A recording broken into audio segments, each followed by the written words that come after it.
Allez, bonjour. Moi, c'est Toussaint l'entrepreneur pour vous servir. Voilà, nous sommes sur Entrepreneuriat TV. Voilà.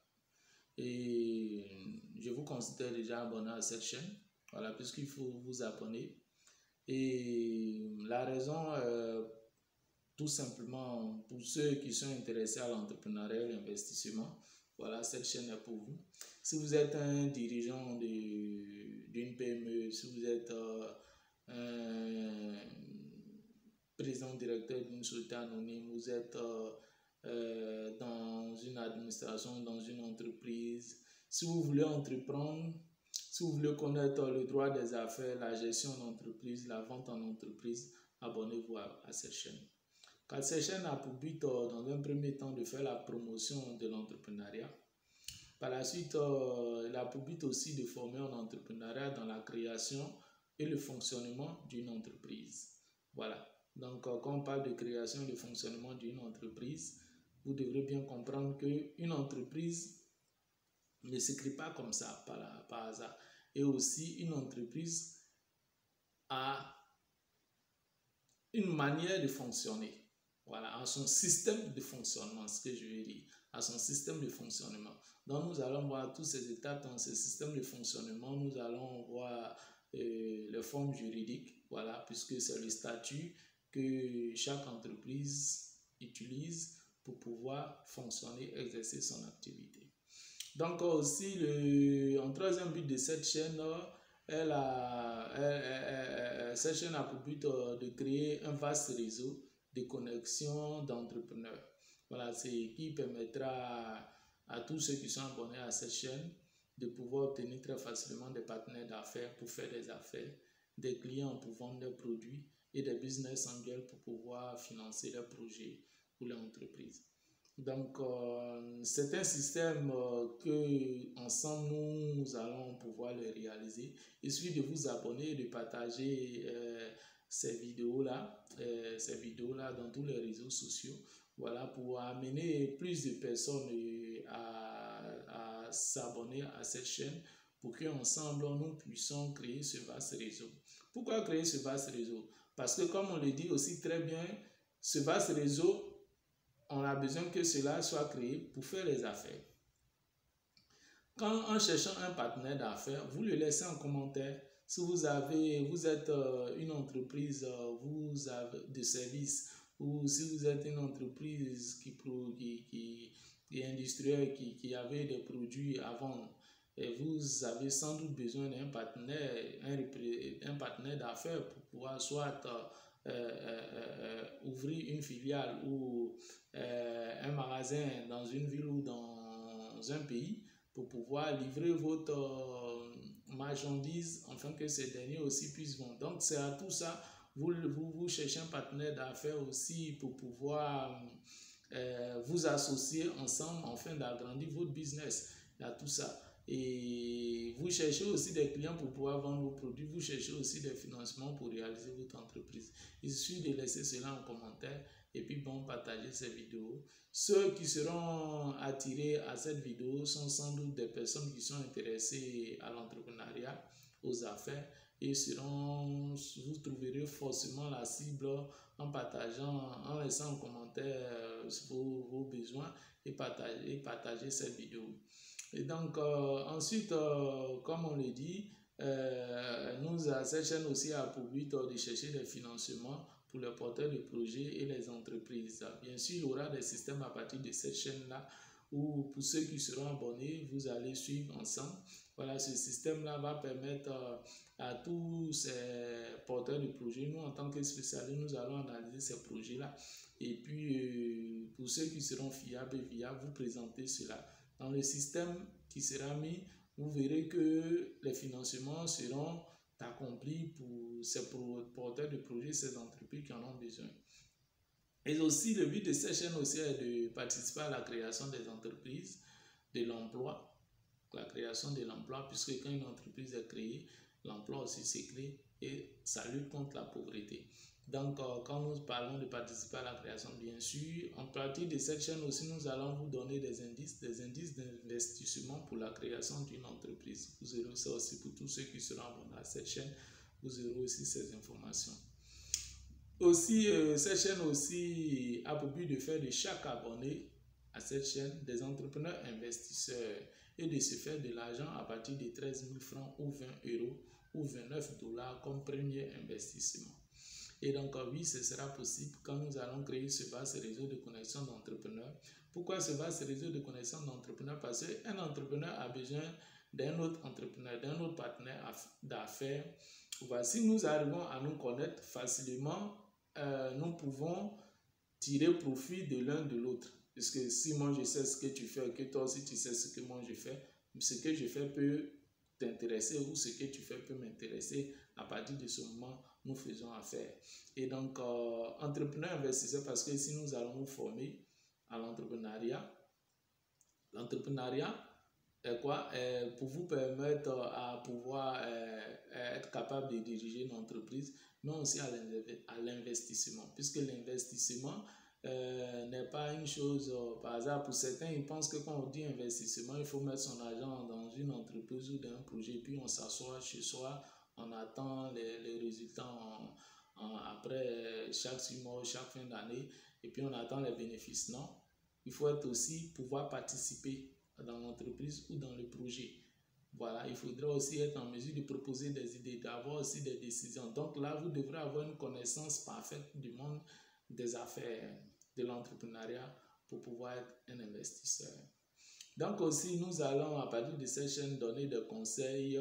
Voilà, nous pouvons donner des conseils aux entrepreneurs et entreprises en difficulté. Si vous avez des difficultés dans vos activités, dans votre entreprise, vous pouvez nous faire signe par email ou en commentaire. Voilà, nous chargerons en tant que spécialistes aussi pour vous apporter une solution à vos besoins. Donc aussi, sur cette chaîne, nous allons vous présenter les problématiques économiques du pays et proposer des solutions. Bien sûr, le pays c'est dans lequel nous nous retrouvons, c'est le pays qui nous couvre. Et nous, en tant qu'entrepreneurs, on propose toujours des solutions pour la société, des solutions aux difficultés de la société. Donc, en tant qu'entrepreneur, nous pouvons, quand il y a des problématiques économiques du pays qui existent, qui font fléau, nous allons proposer des solutions et par chance ou peut-être l'État peut se saisir de ça et puis bon, le mettre en application. Puisque c'est pour nous, nous en tant qu'entrepreneurs, c'est nous aussi qui vivons dans la société. Nous faisons partie aussi de l'État. Et donc, lorsque nous allons proposer des idées, des solutions à des problématiques, voilà, si c'est possible et cela, on atteint un résultat. Si l'État s'en saisit, il peut aussi le mettre en application. Je sais de quoi je parle. Dans mes précédentes vidéos, j'en ai parlé. Vous aurez aussi des vidéos où je vais vous présenter, vous parler des idées que j'ai eues en secret, que j'ai vu l'État aussi réaliser. Voilà, donc bien sûr, quand tu as une idée, une autre personne aussi en a. Mais donc, tout cela pour vous dire tout simplement que vous aurez de bonnes solutions. Ensemble, nous allons valider ces solutions ensemble pour ceux qui seront d'accord, ceux aussi qui ne seront pas d'accord. On verra la quantité au niveau des votes, qu'on peut dire de j'aime, c'est que la quantité de j'aime, ça serait référencé et puis peut-être arrivera vers les intentions de l'État afin qu'il réalise cela. Donc aussi, en dernier lieu, sur cette chaîne, vous êtes libre, comme je l'ai dit un peu plus haut, de laisser en commentaire tous vos savoir-faire, tous vos besoins, voilà, pour qu'ensemble, nous puissions trouver une solution pour vous satisfaire. Comme je disais, si vous êtes un artisan, vous avez une compétence, vous le laissez en commentaire. Si vous cherchez un emploi, vous le laissez en commentaire. Si vous cherchez un financement, vous le laissez en commentaire. Si vous cherchez un partenaire d'affaires, vous le laissez en commentaire. Si vous avez des difficultés dans votre entreprise, vous avez dans la gestion, dans les affaires et en droit, au niveau de la justice, dans la vente, vous pouvez nous laisser en commentaire, nous laisser un email. Voilà, en bas de la vidéo, il y a toutes les informations pour nous contacter qui sont là.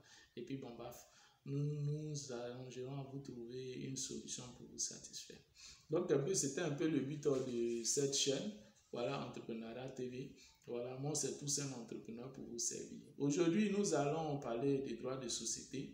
Voilà, au niveau des droits de société, on parle alors tout simplement de la société entreprise. Voilà, la société entreprise, quand on parle de société entreprise, c'est un groupe de personnes qui se mettent ensemble dans le but d'entreprendre quelque chose. Lorsqu'on dit vous mettez ensemble, c'est comme une association. Et quand on parle de société, c'est là où plusieurs personnes se retrouvent. Donc, nous allons parler de la société, des droits de société, des droits des affaires. Voilà, c'est ainsi. Donc, bien avant de commencer, nous allons aussi vous présenter les types d'entreprises. On avait déjà défini l'entreprise. Nous allons aussi vous parler de l'entreprise individuelle. Donc, quand on parle d'entreprise individuelle, c'est lorsque tu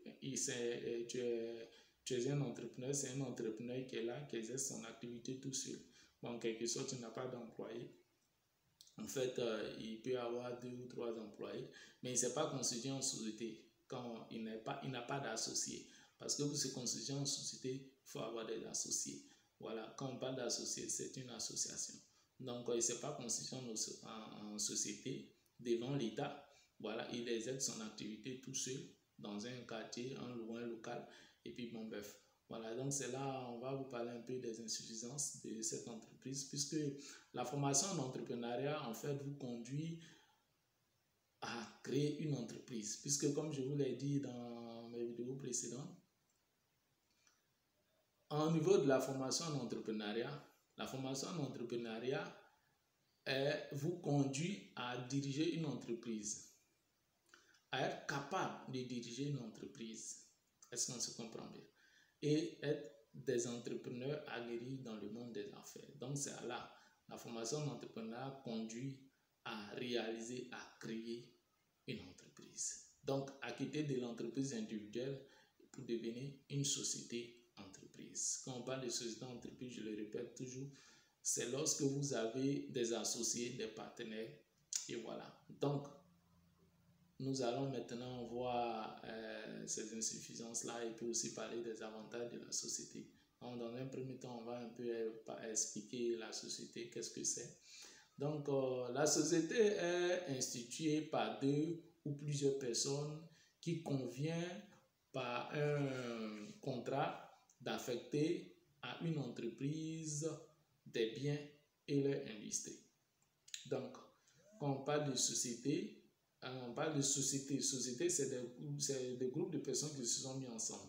Ils entreprennent quelque chose. Donc, l'entreprise est là et eux, ils sont là. Donc, l'entreprise est différente. Toi, tu es là et puis tu as ton entreprise, tu as ton business. Mais c'est toi, tu fais ton business et ton business te représente. Mais tu n'es pas ton business. Donc, on doit un peu mieux se comprendre sur ça. Donc, c'est ça, on dit, la société est instituée par 2 ou plusieurs personnes qui conviennent par un contrat d'affecter à une entreprise des biens ou leurs industries. Voilà, quand on parle d'industrie, c'est la connaissance.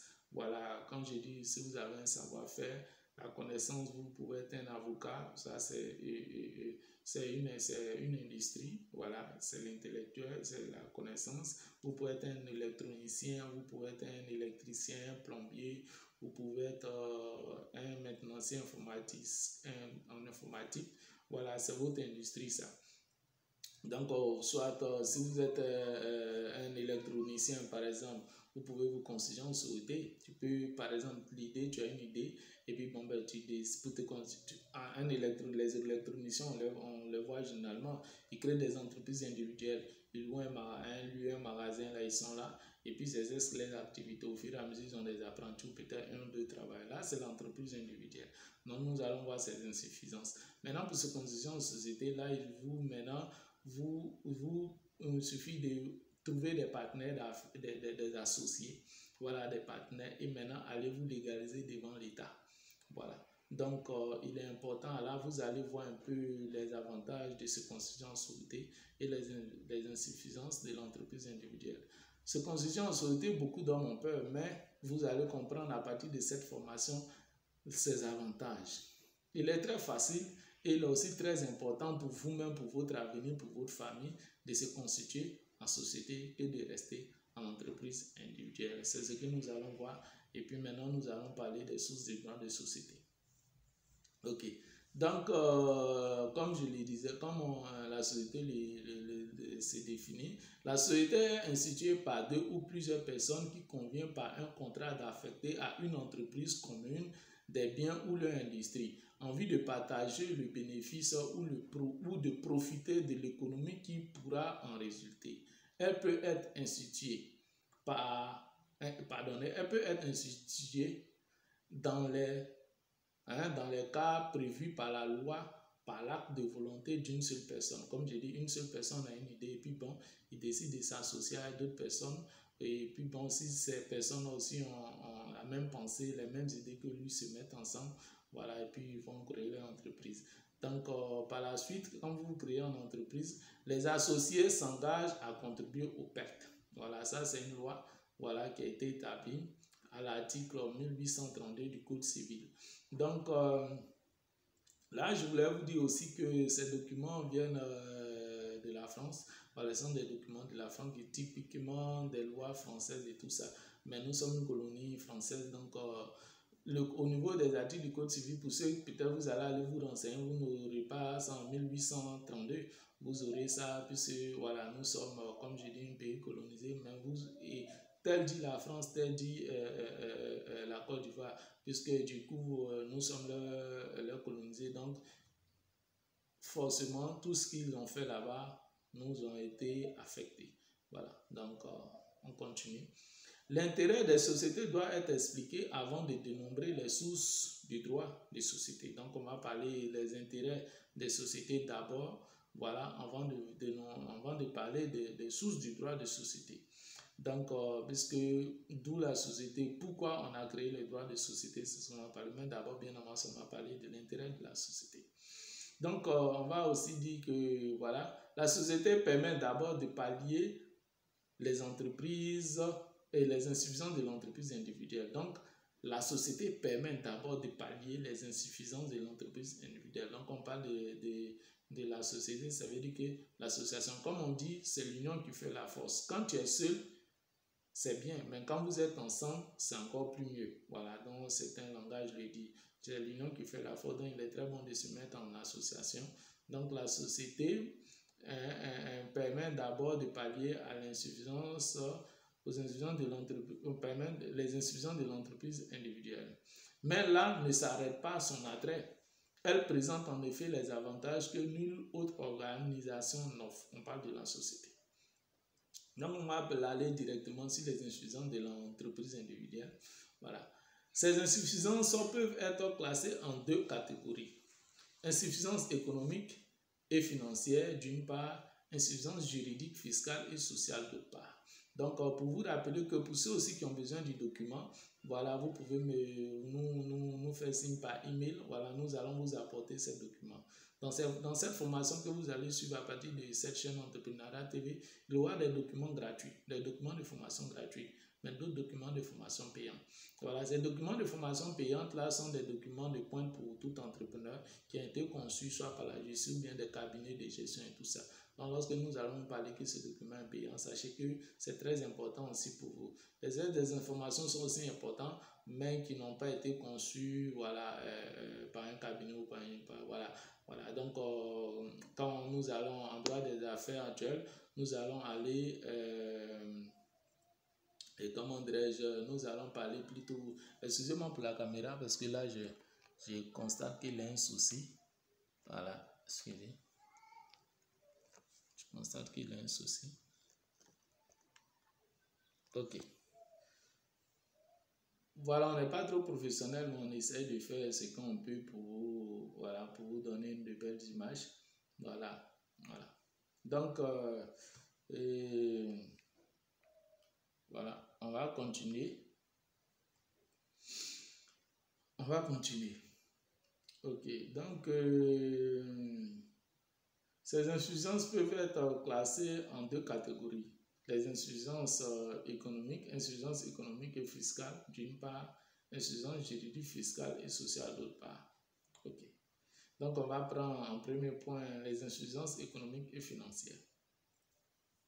Ces insuffisances résultent de la capacité limitée de l'entreprise individuelle. Ces insuffisances résultent de la capacité limitée de l'entreprise individuelle. Je pense qu'on se fait bien comprendre. Du point de vue économique, l'entreprise individuelle atteint très vite son seuil de productivité. Ça veut dire que l'entreprise individuelle ne peut pas produire en grande quantité. C'est-à-dire le seuil à partir duquel elle ne peut plus s'étendre. Dans un premier temps, ni dans l'espace, parce qu'elle ne va pas pouvoir prospecter tout le marché qui s'offre à elle. Donc, pour vous dire en quelque sorte que l'entreprise individuelle, quand on parle d'entreprise individuelle, c'est l'entrepreneur qui s'installe soit dans un quartier, il loue un local et puis bon, il propose ses services aux habitants du quartier. Et puis peut-être essayer un peu de prospecter un peu toute la ville. Voilà, mais généralement c'est dans les quartiers. Donc là, du coup, il est limité dans sa productivité. Quand on parle de productivité, ça veut dire que du coup, s'il a assez de clients qui demandent assez de services, il ne peut pas tous les satisfaire, ça c'est un. Et de deux, il ne peut pas encore proposer, agrandir son chiffre d'affaires, parce qu'il ne peut pas proposer ses services à toute la ville. Voilà, donc là, il est limité dans l'espace. Voilà. Donc, comme on vous dit, limité dans l'espace parce qu'elle ne va pas pouvoir prospecter tous les marchés qui s'offrent à elle. Ni en volume parce qu'elle ne va pas pouvoir acquérir les matériels nécessaires à une augmentation de sa capacité de production. Voilà, comme je le disais plus haut. Du point de vue financier, les capitaux engagés dans l'affaire sont uniquement constitués par la fortune de l'entrepreneur. Voilà, il est le seul à mettre son capital, il est le seul dans son affaire. Voilà, il est le seul. Il a eu son argent, il s'est lancé tout seul. Voilà. C'est bien pour certains qui le désirent être seul, non, il veut pas être, tout le monde veut être DG ou bien responsable de son entreprise, ne peut être commandé par qui que ce soit. Mais sachez que c'est parce que pour ces personnes-là, ils n'ont pas suivi une formation d'entrepreneuriat. Quand tu suis une formation d'entrepreneuriat, c'est lui qui a l'idée. Vous allez comprendre par la suite dans la formation, mais pour vous parler d'une bref voilà, c'est lui qui a l'idée, tu as eu l'idée. Et quand tu viens, au niveau des parts du capital, des parts sociales, tu veux être le seul qui décide, c'est toi qui amènes la plus grande partie. Voilà, à partir de ce moment-là, dans les droits des affaires, c'est celui qui amène la plus grande partie du capital social qui a la dernière décision. Voilà, donc tu amènes la plus grande partie, tu as une idée, tu amènes la plus grande partie et c'est toi qui deviens le gérant. Voilà, donc par la suite, si tu es compétent, tu vas suivre dans la gestion de cette entreprise. Dans d'autres cas, tu peux être minoritaire dans les parts, mais comment dirais-je, on peut te choisir comme gérant. Mais tu vois aussi ton pouvoir et ton pouvoir en tant que gérant et tes droits et tes devoirs aussi envers l'entreprise. Nous allons voir ça aussi en gestion, bien sûr, sur la formation en tant que gérant. C'est un document de point de management aussi, ça serait payant. Puisque là, c'est un document que tout entrepreneur, tout dirigeant, tout gérant doit avoir. Parce que là, ce seront des informations pour lui pour qu'il puisse comprendre ses droits et ses devoirs envers ses associés, envers son entreprise, envers ses clients et envers ses employés. Comment il doit se comporter, ouvrir sa mentalité de gestion pour qu'il soit vraiment un grand dirigeant. Donc, c'est un document de pointe pour lui, mais ce sera un document payant lorsque nous allons arriver à l'étape de gestion. Voilà, donc c'est un peu ça. Donc, n'ayez pas peur de vous constituer en société. Voilà, quand la société vous vient en avantage. Voilà, pour certains, non, je vais être mon seul patron. Non, étant là-bas, quand tu te constitues en société, tu as une idée, tu seras le seul, tu vas diriger, puisque quand on dit formation d'entrepreneuriat, c'est pour vous amener à diriger une entreprise. Donc, quand on dirige une entreprise, ce sont des personnes qui sont là, que vous devenez leader, que vous leur donnez des ordres, vous parlez, vous les organisez. Voilà, donc c'est un peu ça. Donc, on va continuer. Et je pense, je n'ai pas sauté un truc, hein. Donc on va aller du point de vue financier, les capitaux, bon voilà, on a déjà vu ça. Du point de vue financier, les capitaux engagés dans l'affaire sont uniquement constitués par la fortune de l'entrepreneur.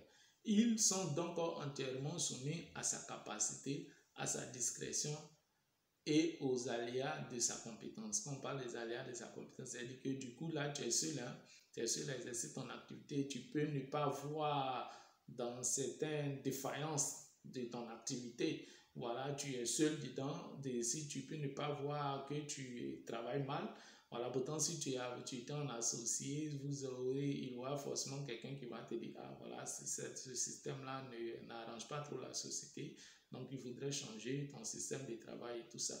Donc voilà, ainsi de suite. Tout cela font partie des insuffisances. Et il est aussi important, ça vous dit qu'il est important de se mettre ensemble.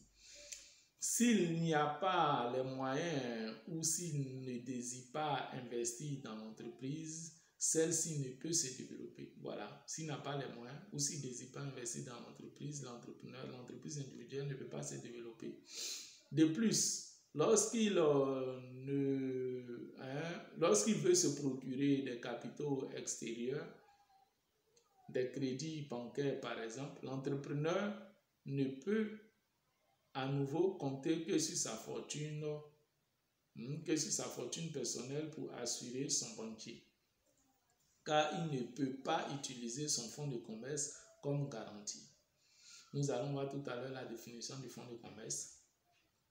En effet, en droit, le fonds de commerce est l'ensemble des éléments corporels, le matériel, les outillages, les marchandises, ça c'est comment dire, les éléments corporels, et incorporels, le droit de bail, le nom de l'entreprise, les brevets, s'il y a un brevet pour exercer, la clientèle qui appartient à un commerçant pour lui permettre d'exercer son activité.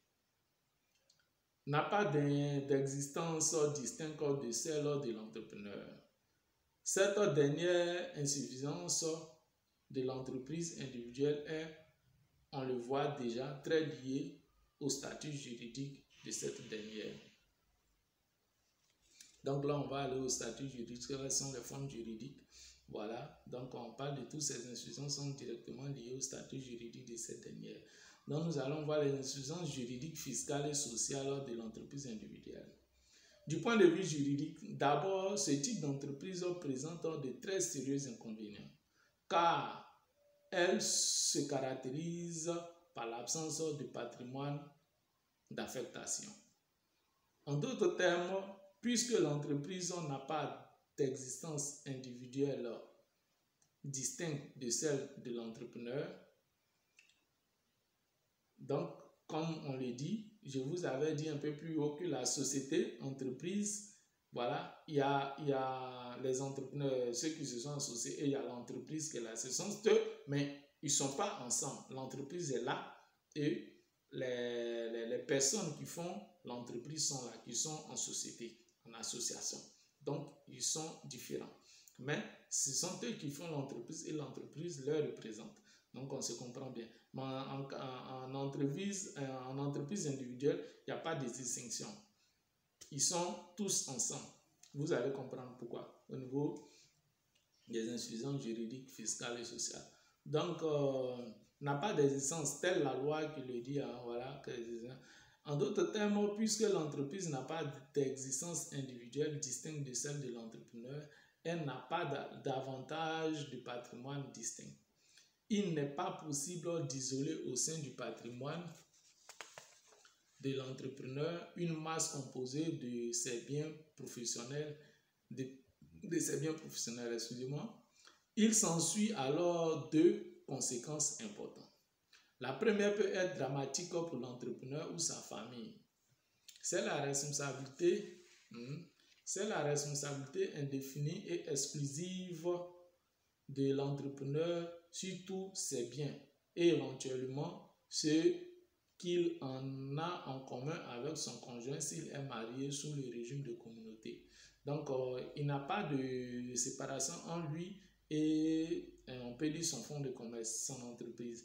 Donc, il est responsable direct de son entreprise et aussi de tous ses biens dans l'entreprise individuelle. Et donc, s'il est marié aussi avec son conjoint et tout ça, il n'y a pas de différence. En communauté, le mariage en communauté, comme on dit bien communauté, devient plus à la séparation des biens, voilà. Donc, vous allez comprendre pourquoi on parle de ça par la suite. L'entrepreneur n'étant juridiquement titulaire que d'un seul patrimoine, tous ses biens sont confondus. Tant ceux qu'il a affectés à son commerce que ses biens purement civils. Ils sont confondus et donc éventuellement appréhendés par ses créanciers commerciaux, le cas échéant après une procédure d'exécution collective, la liquidation judiciaire. Et donc voilà, quand du coup en tant qu'entrepreneur individuel qui crée une entreprise individuelle, voilà, du coup toute ton entreprise te représente directement. Et du coup, si tu dois à quelqu'un ou à un créancier ou si tu as une affaire à faire à qui que ce soit, bon, facilement la personne peut venir se saisir de tes biens, de ton fonds de commerce. Voilà, c'est ce que nous sommes en train de parler. C'est ce que le document parle juridiquement ici. Il peut venir facilement se saisir de ton fonds de commerce. Donc, là, du coup, en cas de liquidation judiciaire aussi, lorsque ça arrive, quand on parle de liquidation judiciaire, bien sûr, c'est une étape de droit des affaires très importante. Quand nous allons arriver à là, puisque je vous ai dit, en droit des affaires, droit des sociétés, on parlera du droit de commerce, je ne sais pas si je vous ai dit, mais le droit des sociétés ne se limite pas seulement au droit du commerçant. Donc, on va voir le droit du commerçant, on va voir le droit du travail et on va voir le redressement judiciaire. Le redressement judiciaire, c'est dans lequel on parle de liquidation judiciaire. Mais lorsque nous allons arriver à cette étape-là, ce sont des documents de points pour chaque entrepreneur. Chaque entrepreneur doit l'avoir puisque c'est un dispositif conçu par la justice pour éviter cela, éviter que nous allons, il y aura d'abord, à partir de ce document, vous aurez des actus pour éviter que vous arrivez au redressement judiciaire. Car lorsqu'on arrive à la liquidation ou au redressement judiciaire, sachez que votre entreprise part en faillite, votre entreprise meurt. Or, on ne crée pas une entreprise pour qu'elle meure. On veut bien la voir grandir et puis perdurer dans le temps. Donc, je sais de quoi je parle sur ce côté. Ce seront des documents payants, parce que c'est un dispositif. Et il est très important pour tout entrepreneur. J'en ai pour preuve des entrepreneurs qui sont venus lors de mes formations dans un établissement de place et qui m'ont dit clairement, qui m'ont avoué clairement, mais même s'ils avaient eu accès à ces informations bien avant qu'ils aient géré, pendant qu'ils dirigeaient leur entreprise, pendant que leur entreprise existait, leur entreprise ne serait pas tombée en faillite. Donc, ils sont heureux d'avoir suivi cette formation. Et donc là, vous devrez prendre connaissance de ça quand on va arriver à cette étape. Pour ceux qui sont intéressés, faites-moi signe par email et je vais vous donner le prix du document. Et puis bon, bref, voilà, donc c'est ainsi. Donc, on parle de l'entrepreneur individuel qui crée une entreprise individuelle. À partir de ce moment-là, ses biens et lui ne sont pas différenciés. S'il a un souci avec un créancier ou le créancier va poser plainte contre lui, facilement au niveau de la justice, on peut venir pour rembourser les dettes de ce créancier, on peut venir se saisir de son fonds de commerce, ce qui fait son entreprise pour pouvoir rembourser ces derniers. Donc là, ça arrive que voilà, bon, donc qui sont les insuffisances de l'entreprise individuelle. Donc ainsi, la voiture de son conjoint peut être saisie par des fournisseurs impayés. Aussi, le commerçant qui ne veut pas risquer la totalité de sa fortune a-t-il tout intérêt de recourir à la société. Et donc, pour ne pas risquer toute ta fortune, il faudrait aller en société. La société garantit ton avenir en matière dans le domaine de l'entrepreneuriat. Te constituer en société garantit ton avenir dans le domaine de l'entrepreneuriat. L'entrepreneuriat, pour dire que souvent des formations sont données, comme je peux dire, en entrepreneuriat, spécialement dans un secteur, et puis on vous dit, bon, vous pouvez exercer, créer vos petites activités. C'est bien de créer vos petites activités où vous êtes le seul des gens, vous n'êtes pas, mais ça ne garantit pas votre avenir. Voilà, on est en train de donner un peu les défenses. Vous allez encore voir encore les conséquences, les faiblesses, voilà, de cette entreprise individuelle. La seconde conséquence peut être aussi dramatique pour l'entreprise. En effet, n'ayant pas d'existence distincte de celle du maître des affaires, l'entreprise individuelle est strictement liée au bon vouloir de la vie de celui-ci. S'il est souffrant, qui va prendre en main l'affaire, Donc, ça veut dire quoi? Quand vous êtes à la tête de votre entreprise individuelle, si vous n'êtes pas là, si vous êtes malade, je pense que l'entreprise est fermée. Il n'y a pas de quelqu'un que ce soit, peut-être même si vous êtes des travailleurs, mais rien ne prouve que ce jour-là, lorsqu'ils vont travailler, ils vont vous déclarer les entrées, les vraies entrées. Donc là, un peu, ça, c'est truc, ça arrive. Tous ceux qui gèrent une entreprise individuelle, ils se retrouvent dedans. On ne se cache pas, nous avons tous passé dans ce type d'entreprise, on se retrouve dedans. Donc, il est idéal d'aller se constituer en société. Donc, on continue. Voilà, s'il est souffrant, qui va prendre la main de l'affaire, puis s'il décède, l'entreprise elle-même survivra-t-elle après avoir surmonté les difficultés inhérentes à l'indivision et au partage. Bien sûr, après le décès, si en tant qu'entreprise, il y a bien d'autres, les parents qui viennent et tout ça, et ça peut arriver que facilement, ils se saisissent de tes biens et tout ça, en laissant ta famille pour compte. Certes, des palliatifs, voilà, on va parler de certains, des palliatifs judiciaires ont été imaginés, telle l'indivision temporaire organisée, c'est-à-dire une indivision, oh putain, excusez, oh là là, excusez, ma caméra glisse, ma caméra glisse,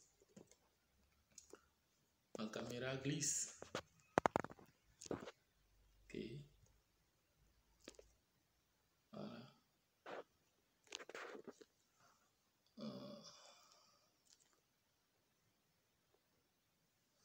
Voilà, faites preuve d'indulgence, voilà, avec moi, et voilà, nous allons continuer. Donc, et voilà, donc on disait des palliatifs ont été imaginés. Voilà, on a vu d'abord l'indivision temporaire organisée, c'est-à-dire une indivision soumise à des règles plus souples que l'indivision ordinaire. La location gérante, c'est-à-dire le contrat par lequel une personne se voit concéder l'exploitation du fonds à ses risques et périls. L'attribution préférentielle à un héritier qui permet d'attribuer la propriété exclusive du fonds à un seul des héritiers. Ou la clause commerciale entre conjoints, ok, qui permet de stipuler dans le contrat de mariage qu'au décès de l'un des époux, le survivant aura la faculté d'acquérir ou de se faire attribuer le fonds.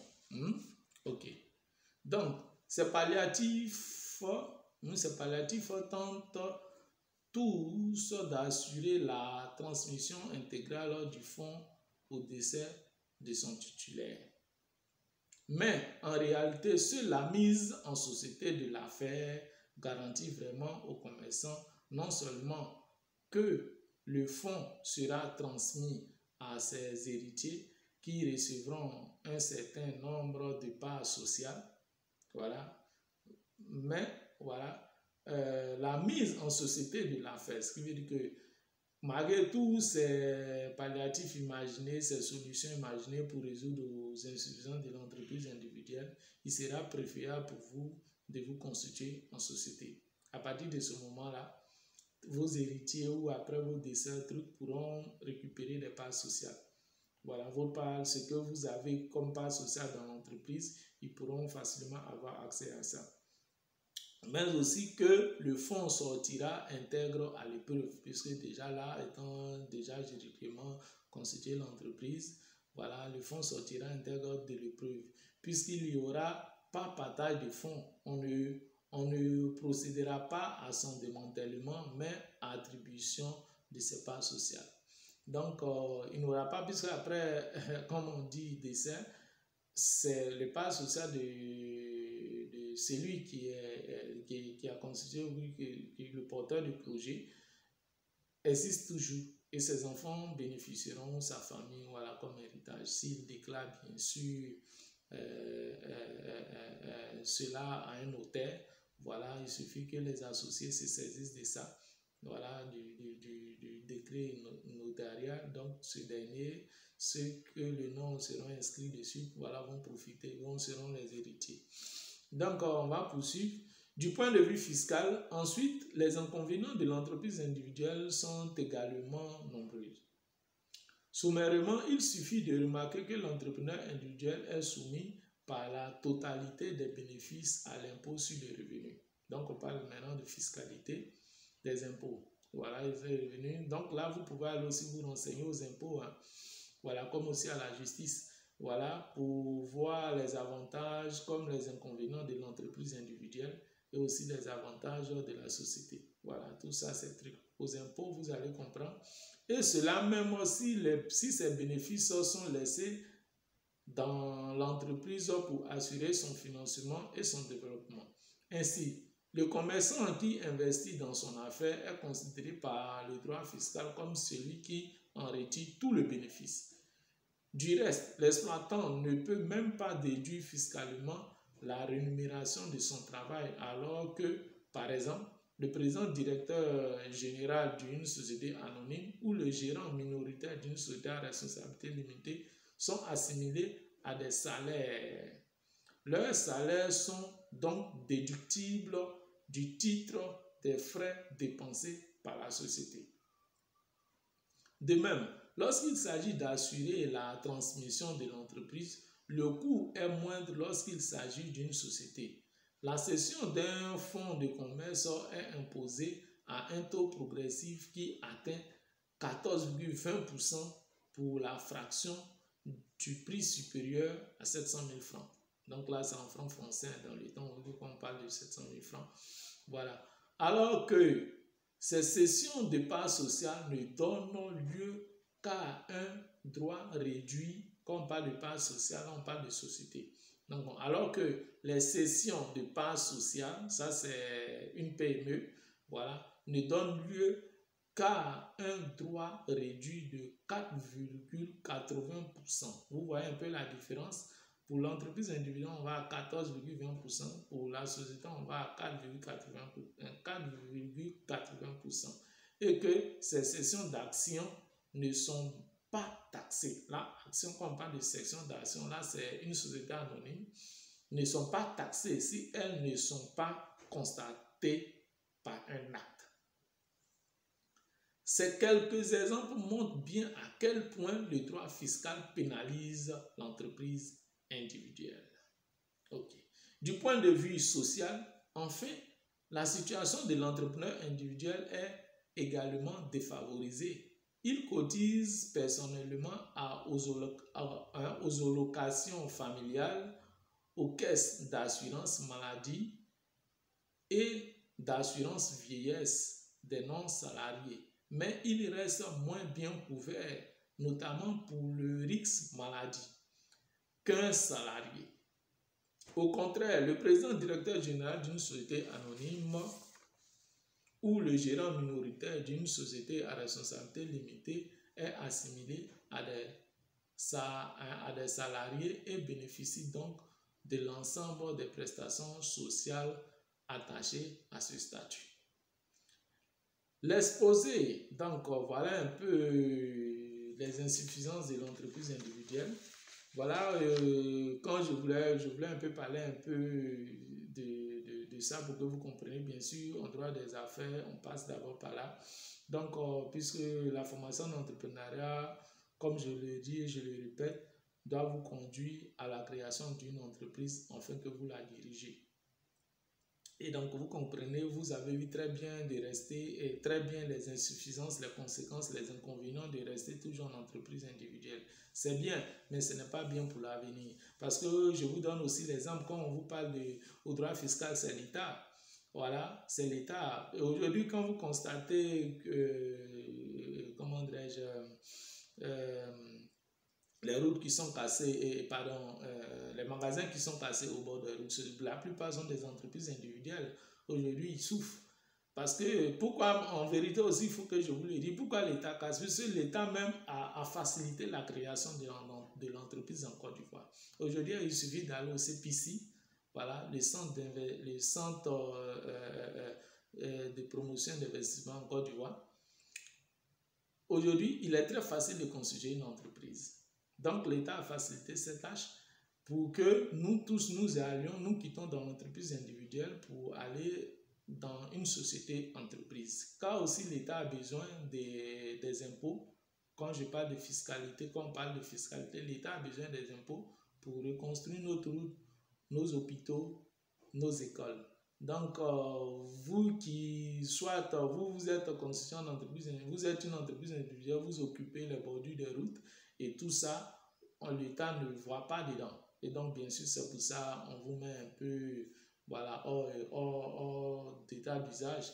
Voilà, donc il y a toutes ces conséquences-là sont là. Pourtant, si vous étiez une société, bien sûr, même si vous avez occupé une voie, la société peut facilement délocaliser, puisque vous êtes garanti, vous avez une assurance, vous serez assuré et facilement l'assurance va recouvrir à vos pertes.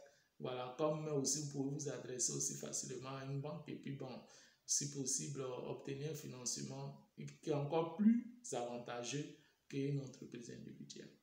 Donc, voilà un peu l'exposé des inconvénients de l'entreprise individuelle démontre déjà à quel, en quelque sorte, en négatif, l'intérêt comment dirais-je, de la société. Donc, l'entreprise individuelle est vraiment négatif et montre l'intérêt de la société. L'entreprise individuelle n'est pas bon. L'entreprise individuelle ne vous garantit pas un avenir meilleur dans l'entrepreneuriat. Voilà, seul se constituer en seul et dans notre intérêt est de se constituer en société pour bénéficier d'un avenir meilleur dans le monde des affaires. Donc, aussi, on peut dire que mais celle-ci présente en outre des avantages particuliers qui dépassent alors la simple volonté de pallier les insuffisances dénoncées. Bien d'autre part, on peut dire que aussi l'entreprise individuelle a d'autres avantages pour ceux qui exercent déjà dedans et connaissent et tout ça. Donc, vraiment, cette vidéo, cette formation était un peu difficile à cause de la vidéo qui a beaucoup penché. Bon, c'est pas grave. Je pense que vous m'avez bien suivi. Merci aussi de m'avoir suivi, d'être resté jusqu'à la fin pour ceux qui seront restés. Voilà, donc nous allons, pour la prochaine formation, nous allons maintenant voir les avantages de la société. Et donc, on va voir comment une société fonctionne et tout ça. Voilà. Et là, cela concerne maintenant les investisseurs, les associés et tout ça, et les dirigeants et tout ça. Vous prenez note, vous allez vous en rendre compte. Pour ceux qui ont besoin du document, vous pouvez aussi nous faire par email si vous n'avez pas bien saisi. Voilà ce que je vous ai donné, les documents sont là. Vous pouvez nous faire signe par email, je vous apporte ça gratuitement. Et vous allez vous-même prendre note aussi des documents. Voilà, donc abonnez-vous activement et activez la petite note de notification pour ne rien rater des prochaines publications. Voilà, cela est dans votre intérêt. Voilà, n'oubliez pas aussi de partager cette vidéo pour permettre à d'autres personnes de se former et qu'ensemble nous créons un vaste réseau de connexions d'entrepreneurs pour faire les affaires. Car c'est important, créons ce vaste réseau, cela est dans notre intérêt. Voilà, et donc, car notez bien, voilà, sur cette chaîne, nous sommes tous des partenaires d'affaires. Donc, merci de m'avoir suivi. Moi, c'était Toussaint l'entrepreneur et à la prochaine pour le cours suivant.